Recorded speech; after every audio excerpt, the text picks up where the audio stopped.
different than my predecessors, both from this morning and from yesterday, simply because I do not work for the government, neither for the Ministry of Education nor for our Council for Higher Education.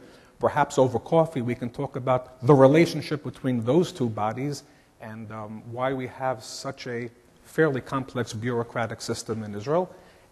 I work for IDC Herzliya, which is something totally different. We're the first privately funded, independent institution for higher education in Israel. I'll say a few words about that because it's something unique on the Israeli higher education landscape. We receive absolutely no funding from the Israeli government. This gives us a certain, I would even say, large degree of autonomy. We can decide for ourselves in which directions we choose to teach and in which directions we choose to research. Of course, for quality assurance, we have to go through the Council for Higher Education, so we are judged on merit the same way the Hebrew University or Haifa University or any one of the other 70 colleges in Israel would be judged. But we are free to charge our students a reasonable tuition. We're not tied to the national levels of tuition. We are therefore the most expensive in Israel, which is inexpensive based on American standards, expensive compared to Israel, with 3 times as expensive if you would go to the subsidized universities. And for Europe, depending on where you come from today, we're either expensive or not. And education by us is roughly $10,000 US a year. For 3-year education, $30,000. I just spent a week in the United States. That's cheap. I spent 3 days at Washington University in St. Louis, by no means the most expensive, $40,000 a year, without dormitory, without food, without travel. Education is a very costly endeavor.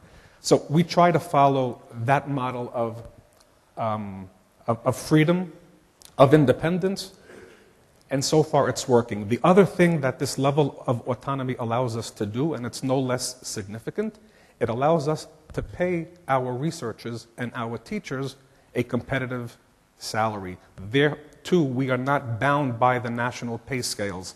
So frankly speaking, we are able to provide our students with 2 things, and this answers the question, why would a student of Israel want to come and study by us in Herzliya, which is about 6 kilometers north of Tel Aviv, when they can pay substantially less and go to any one of the 7 Israeli universities, which if we just spoke about the Shanghai rankings, all 7 of our universities are in the top 400. So why would a student of Israel or a student from abroad want to study by me, who does not appear on the Shanghai rankings, probably will never appear on the Shanghai rankings for a lot of reasons, and we're okay with that? Their answer is that because of the education, because of the entire package that we're able to provide the students with, because we can, I don't like to use the term buy the best teachers that money can buy, but it's true. Because we can pay a competitive salary, we have attracted a lot of people from abroad, not only students, but also faculty. And here you can see those degrees that we offer in English. And here you can see a little bit about the distribution of our international students. The one thing that is apparent when you walk onto our campus is that we are nothing like any of the other institutions in Israel. Fully 25% of our student body come from abroad. This year we have 1,400, give or take, students who come from 83 different countries. And here you can see the distribution. And I'm proud to say that only 30% or so come from the United States and Canada. Usually when one thinks of Israel, the Jewish people, we think of, okay, it's all going to come from the United States and Canada. And here we clearly see that that is not the case. Last year we even had 1 student from Jordan in our master's program in government and international relations. I'll speak about that in a minute as well. This is a little bit about my office. It's quite boring.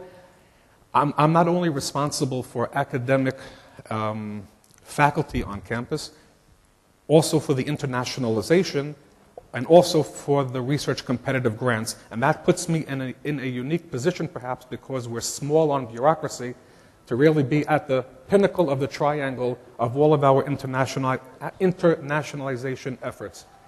I put on the board now about 40 institutions from around the world with whom we work on study abroad and student exchange programs.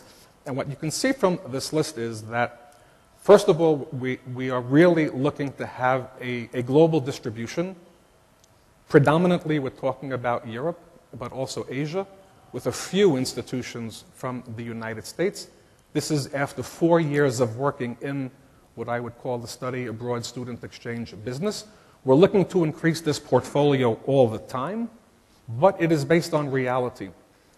In other words, we only choose to work with those institutions from around the world with whom we think we have, A, an academic fit, we're of more or less the same quality, and 2, we think there's a reasonable chance that there will be bilateral mobility. Just to sign a piece of paper and hang it in my closet will serve nobody's purpose.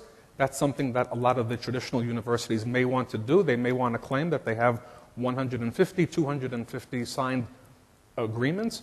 We want to keep the size to be manageable so that, A, we know with whom we're working, and we know that there is a true desire to exchange students. And every one of these universities on the list has bilateral mobility, with the exception of Koç and Sabancı, which for hopefully very temporary reasons, we have decided not to send students to Istanbul for the past 2 years, but we do continue to receive students from Istanbul, and I myself will be going there in 2 months to see what we can do to get this bilateral collaboration back on track.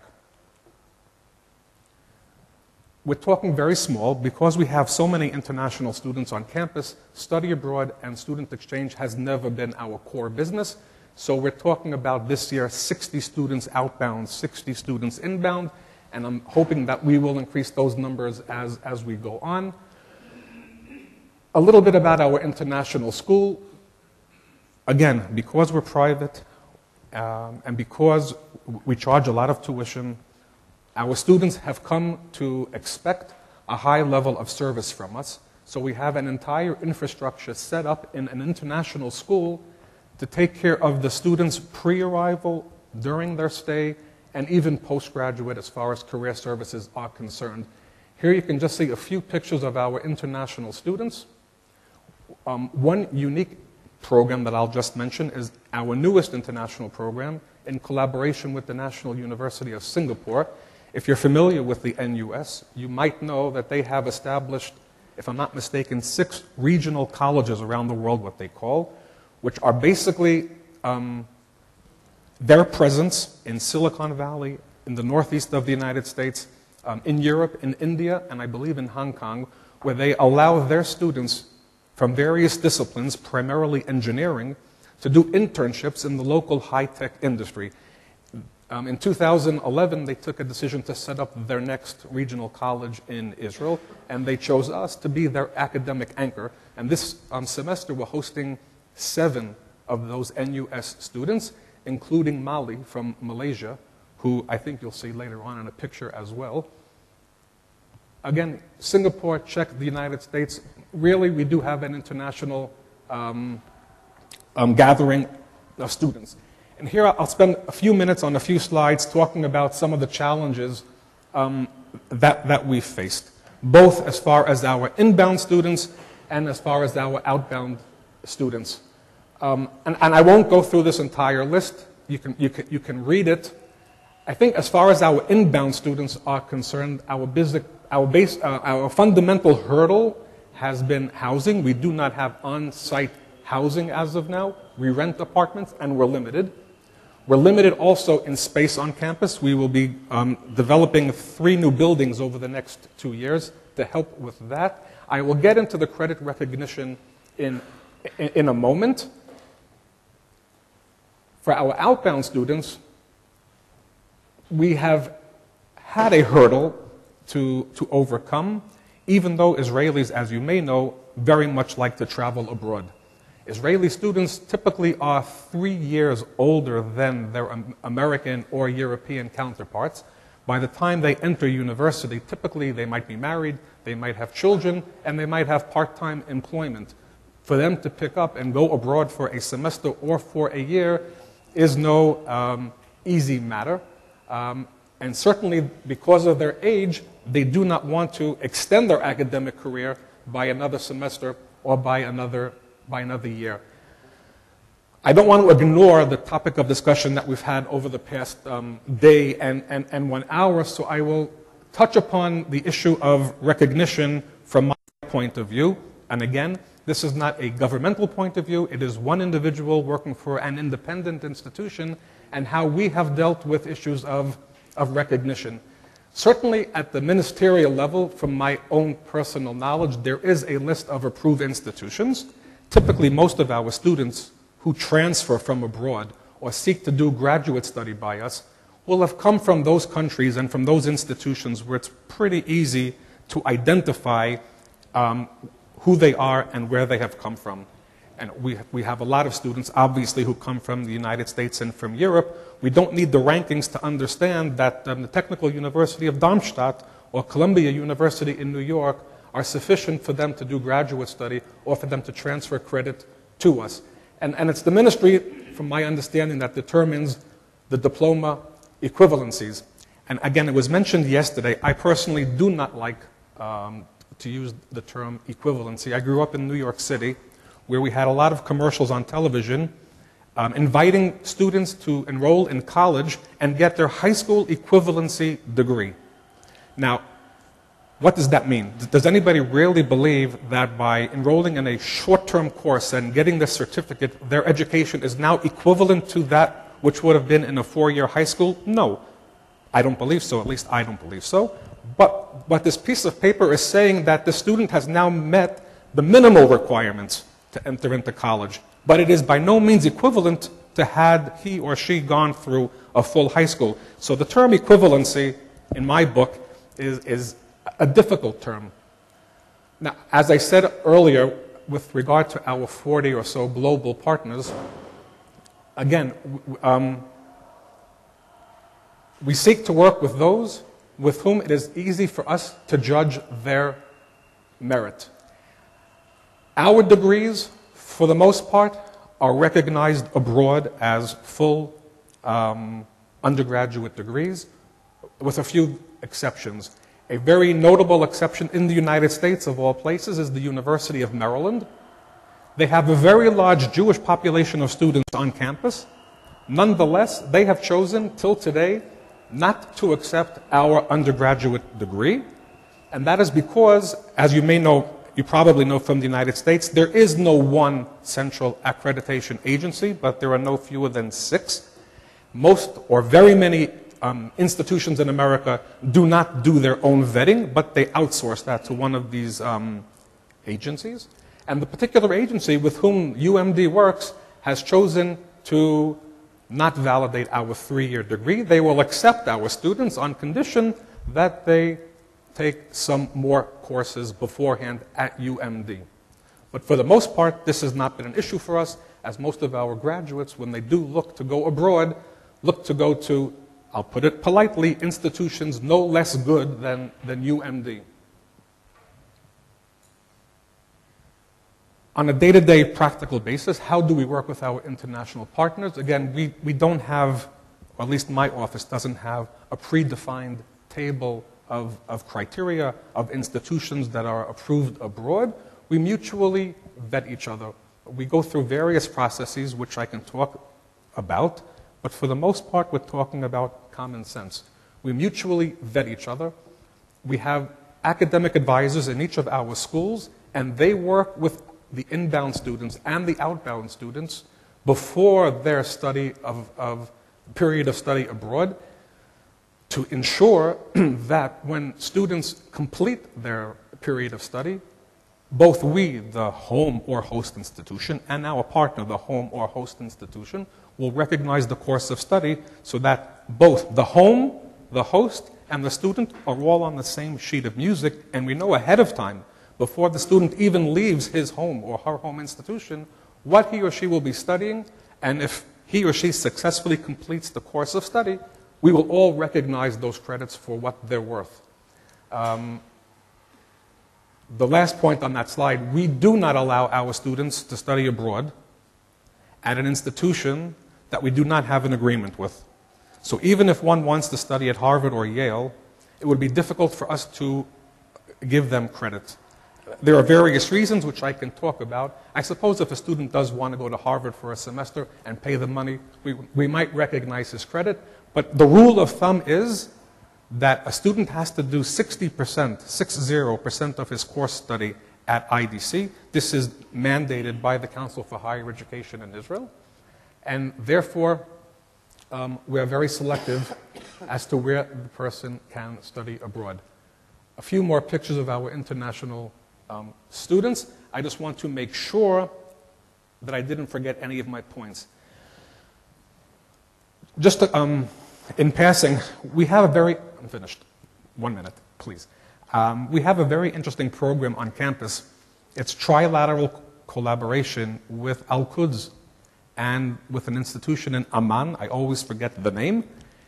It is a simultaneous program in European studies for a certificate. Students study independently at the 3 home institutions. Some of it is online together in common classrooms. Those students who choose to go for an MA in European Studies then travel for a second year together to Heinrich Heine University in Düsseldorf, Germany. Now, I raise this not only to mention in passing the trilateral collaboration that we have, which is very nice, but here is a case of where we had to intervene with our Ministry of Education this year. It is very difficult in Israel to get approval to open up joint degree programs. And this is not a joint degree program. This MA program in Heinrich Heine is a Heinrich Heine diploma. It is not a Heinrich Heine IDC diploma, Heinrich Heine Al-Quds diploma, Heinrich Heine Amman Institution diploma. It is a Heinrich Heine diploma. But the Ministry of Education was led to believe that it was a joint program, that the first year certificate program is somehow tied to the course study in the second year, and this is not the case. And 2 students who came back, for whatever reason, and sought approval for their diploma were denied. And we had to go through a process of getting Heinrich Heine to officially notify our Ministry of Education that this is a German program. It is in no way tied to the IDC program. With that, I will leave it, and if there are any questions, I'll be happy. I also have on the table here my card and one brochure. Anything else I can break? And one small brochure to show you a little bit about us. Thank you for your kind attention. Okay, great. Thank you very much. Everything seems to be still all right. Any question right at the moment? Yes, over there. Just a second, you'll get the microphone. Merci, Monsieur le Président de séance.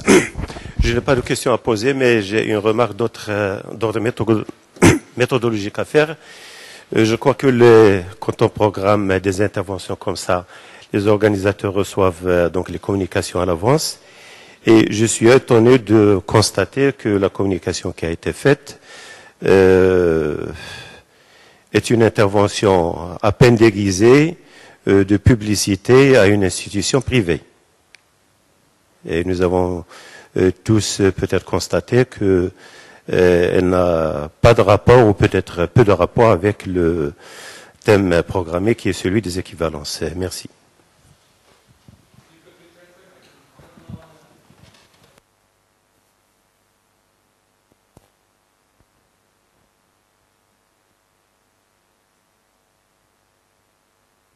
I'll take note of your remark. I could not, for the quickness of it, understand maybe all of it, but we'll make a note for the minutes. Thank you. Any other question? Not at the moment, it seems. In that case, I would like to proceed to the case of the Lebanese experience.